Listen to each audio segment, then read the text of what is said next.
Everyone, তোমরা কি কেউ বলতে পারবে যে এটা কি হচ্ছে?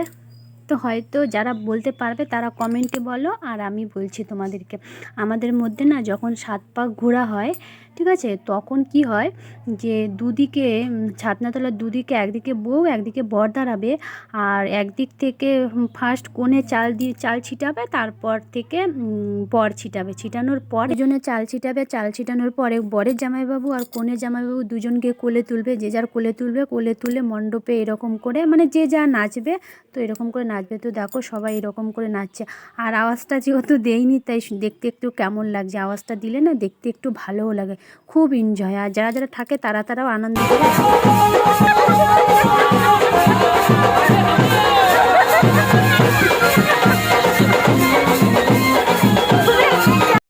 আর ও কী করছে বলো তো, যেহেতু বর একটু লম্বা আর একটু মোটাসোটা, আর ওর মানে দিদি হয় এটা, ও নাচছে যেন একটু ওদের কষ্ট হয়, অনেকক্ষণ দাঁড়িয়ে থাকতে হয়, এই জন্য এগোচ্ছে না, একটু এমনি এনজয় করছে জামাইবাবুর সঙ্গে।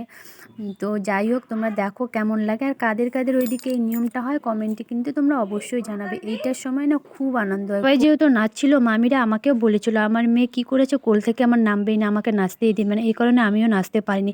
এরকম করে কিন্তু 7 পাক ঘুরতে হয়, মানে 7 বার চাল ছিটানো করে 7 বার ঘুরতে হয়। বলে যে 7 জন্ম নাকি একসঙ্গে হয়, তখন 7 বার বিয়ে হয়, এরকম। যাই হোক, তো তোমরা দেখতে থাকো কন্টিনিউ।